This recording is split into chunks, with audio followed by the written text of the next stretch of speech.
13.7% लाख करोड़ होगा, जो जीडीपी का 4.5% होगा। राज्य सरकारों को पूंजीगत निवेश के लिए सहायता। मैंने अवसंरचना में निवेश में तेजी लाने और राज्यों को संपूरक नीतिगत कार्रवाइयों के लिए प्रोत्साहित करने के लिए 1.3 लाख करोड़ के उल्लेखनीय रूप से बड़े परिव्यय के साथ राज्य सरकारों के लिए 50 वर्षीय ब्याज मुक्त ऋण को एक और वर्ष जारी रखने का निर्णय लिया है। अवसंरचना में निजी निवेश हेतु अवसरों में वृद्धि करना। नव स्थापित अवसंरचना वित्त सचिवालय इंफ्रास्ट्रक्चर प्रधानतया सार्वजनिक संसाधनों पर निर्भर रहने वाले रेलवे, सड़क, शहरी इंफ्रास्ट्रक्चर और पावर सहित में और अधिक निजी निवेश के लिए सभी हितधारकों की सहायता करेगा। अवसंरचना की सुमेलित मास्टर सूची। अवसंरचना की सुमेलित मास्टर सूची की अमृतकाल के लिए उपयुक्त वर्गीकरण और वित्त पोषण फ्रेमवर्क की संस्तुति करने के लिए एक विशेषज्ञ समिति द्वारा समीक्षा की जाएगी।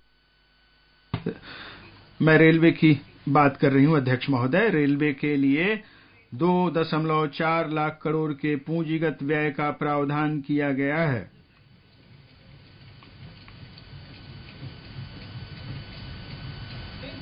अब तक का यह सर्वाधिक परिव्यय वर्ष 2013-14 में किए गए परिव्यय से लगभग 9 गुना ज्यादा है।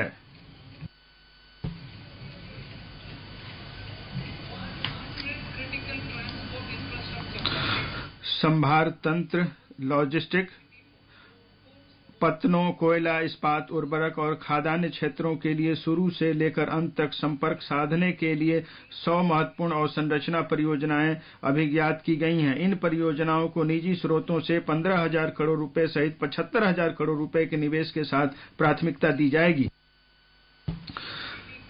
क्षेत्रीय संपर्कता। हवाई क्षेत्र कनेक्टिविटी में सुधार करने के लिए 50 अतिरिक्त हवाई अड्डों, हेलीपोर्ट, वाटर एरोड्रम और एडवांस लैंडिंग ग्राउंड का पुनरुद्धार किया जाएगा। भविष्य के संधारणीय शहर।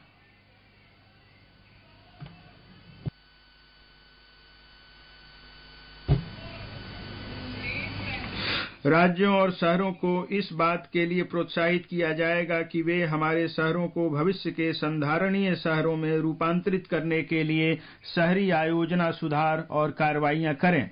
इसके लिए भूमि संसाधनों का कुशल उपयोग करना, शहरी अवसंरचना के लिए पर्याप्त संसाधनों का सृजन करना होगा, पारगमन उन्मुखी विकास करना होगा, शहरी भूमि की उपलब्धता और वहनीयता बढ़ानी होगी और सभी के लिए अवसर प्रदान करने होंगे।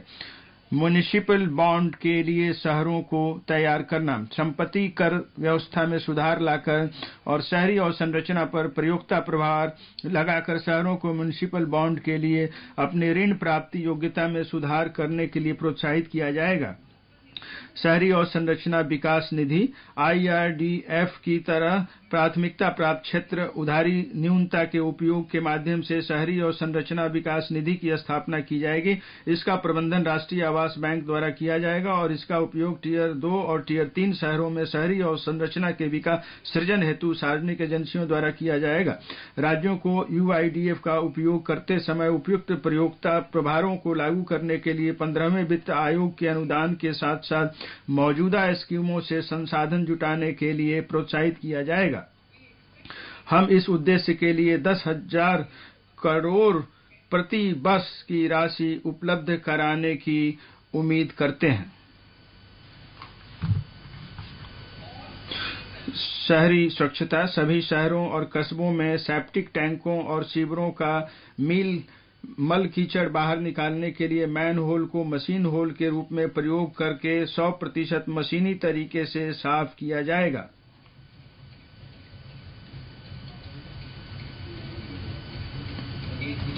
सूखे और गीले अपशिष्ट के वैज्ञानिक प्रबंधन पर विशेष ध्यान दिया जाएगा। माननीय अध्यक्ष महोदय, हमारे प्रधानमंत्री जी ने कहा है कि सुशासन राष्ट्र की नीति का प्रगति का मूल मंत्र है। हमारी सरकार ऐसी पारदर्शी और जवाबदेह प्रशासन की व्यवस्था करने के लिए प्रतिबद्ध है जो आम नागरिक की बेहतरी और कल्याण के लिए कार्य करे। मिशन कर्मयोगी। मिशन कर्मयोगी के अंतर्गत केंद्र, राज्य और संघ राज्य क्षेत्र सिविल सेवकों के लिए क्षमता निर्माण योजनाएं तैयार और क्रियान्वित कर रहे हैं। सरकार ने एकीकृत ऑनलाइन प्रशिक्षण के लिए आई गॉट कर्मयोगी नामक एक प्लेटफॉर्म भी शुरू किया है, जिस पर लाखों सरकारी कर्मचारियों को अपने कौशलों का उन्नयन करने के लिए और लोक केंद्रित दृष्टिकोण अपनाने के लिए निरंतर सीखने के अवसर मिलेंगे। महोदय, व्यापारिक सुगमता को बढ़ावा देने के लिए 39,000 से अधिक अनुपालनाओं को कम किया गया है और 3,400 से अधिक विधिक उपबंधों को अपराध की श्रेणी से हटाया गया है।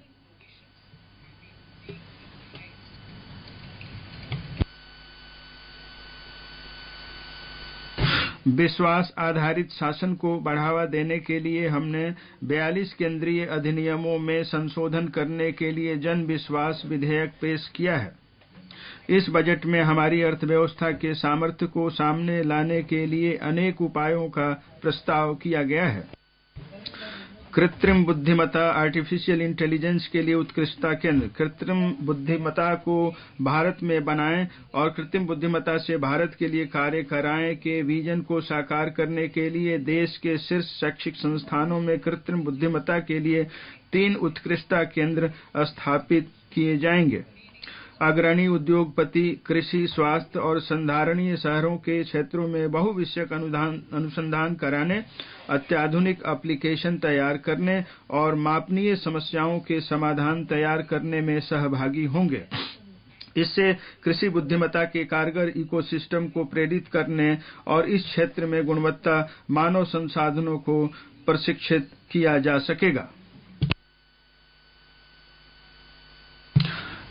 राष्ट्रीय डाटा शासन नीति। स्टार्टअप्स और शिक्षाविदों द्वारा नवाचार और अनुसंधान शुरू करने के लिए राष्ट्रीय डाटा शासन नीति लाई जाएगी।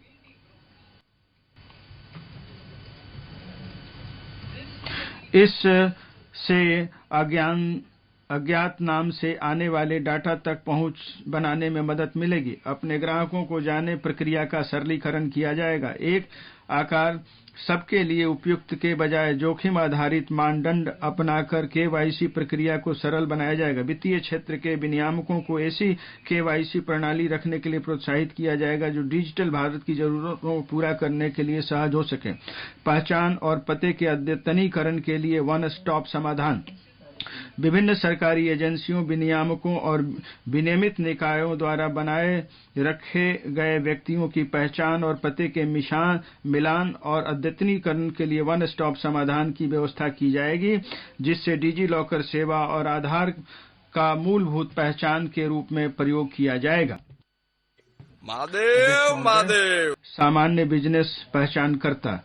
जिन बिजनेस प्रतिष्ठानों के लिए अस्थायी खाता संख्या होना अपेक्षित है, उनके लिए विनिर्दिष्ट सरकारी एजेंसियों की सभी डिजिटल प्रणालियों के लिए पैन को सामान्य पहचानकर्ता के रूप में प्रयोग किया जाएगा।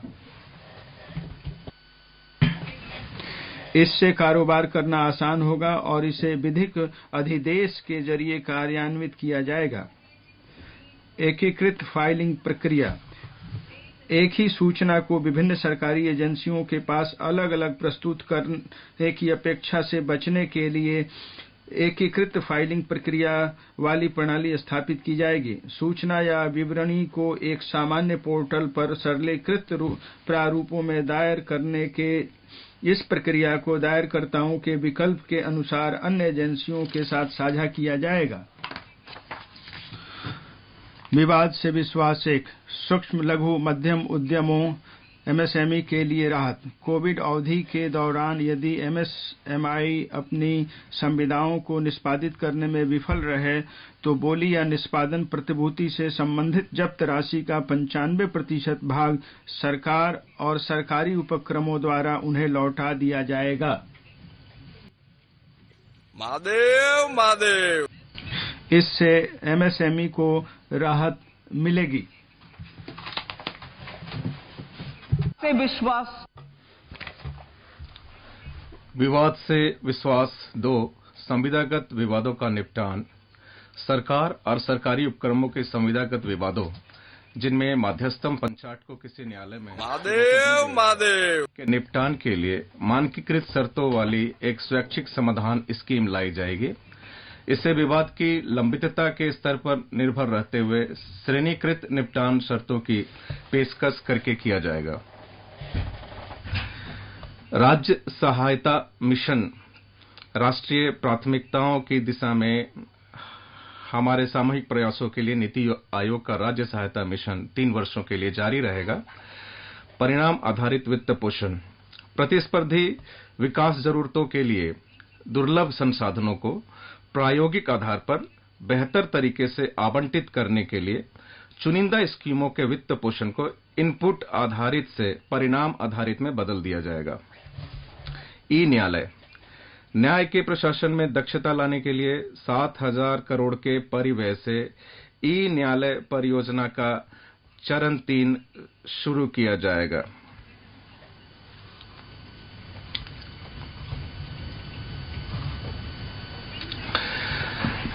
फिनटेक सेवाएं भारत में फिनटेक सेवाओं को हमारे डिजिटल सार्वजनिक अवसंरचना जिसमें आधार, पीएम जनधन योजना, वीडियो केवाईसी, इंडिया स्टैक और यूपीआई शामिल है के द्वारा सुगम बनाया गया है तथा और अधिक नवोन्मेषी फिनटेक सेवाएं लाने में सक्षम बनाने के लिए डिजी लॉकर में लोगों के लिए उपलब्ध दस्तावेजों के दायरे में विस्तार किया जाएगा। एमएसएमई बड़े व्यवसायों और चैरिटेबल ट्रस्टों के प्रयोग के लिए एक निकाय डिजी लॉकर स्थापित किया जाएगा। इससे दस्तावेजों को सुरक्षित तरीके से ऑनलाइन स्टोर करने तथा जहां आवश्यकता हुई उन्हें विभिन्न प्राधिकरणों, विनियामकों, बैंकों और अन्य व्यावसायिक निकायों के साथ साझा करने में मदद मिलेगी। 5G सेवाएं 5G सेवाओं का प्रयोग करते हुए एप्लीकेशन तैयार करने के लिए इंजीनियरिंग संस्थानों में 100 प्रयोगशालाएं स्थापित की जाएंगी।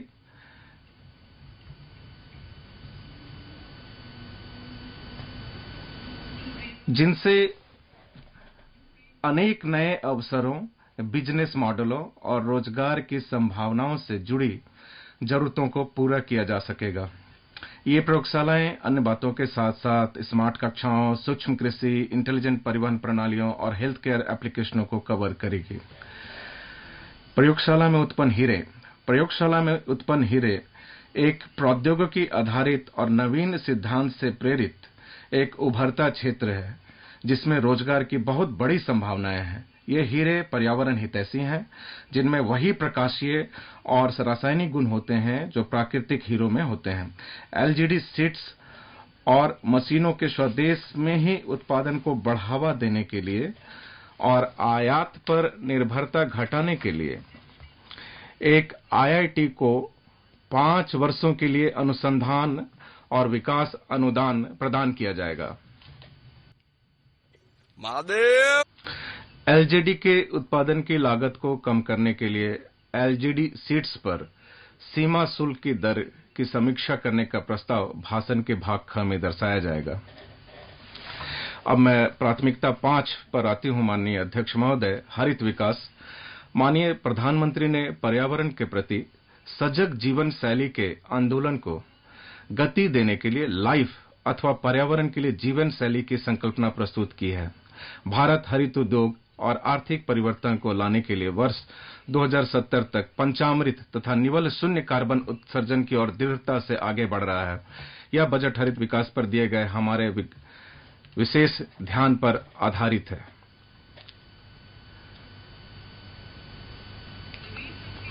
हाल में 19,700 करोड़ के परिव्यय के साथ शुरू किए गए राष्ट्रीय हरित हाइड्रोजन मिशन की मदद से अर्थव्यवस्था को निम्न कार्बन सघनता वाली स्थिति में ले जाने, जीवाश्म ईंधन के आयातों पर निर्भरता को कम करने तथा भारत को इस उदीयमान क्षेत्र में प्रौद्योगिकी और बाजार में अग्रणी बनाने का मार्ग प्रशस्त होगा।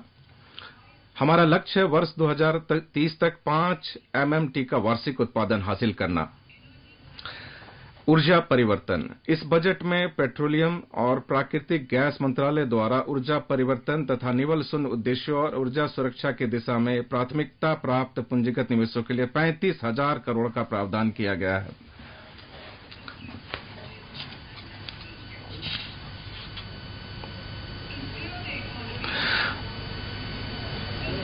अर्थव्यवस्था को धारणीय विकास के मार्ग पर ले जाने के लिए 4,000 MWH की क्षमता वाली बैटरी ऊर्जा भंडारण प्रणालियों को व्यवहार्यता अंतर्निधियन के माध्यम से सहायता दी जाएगी। पम्प्ड स्टोरेज परियोजनाओं के लिए एक विस्तृत कार्य ढांचा भी तैयार किया जाएगा। नवीकरणीय ऊर्जा का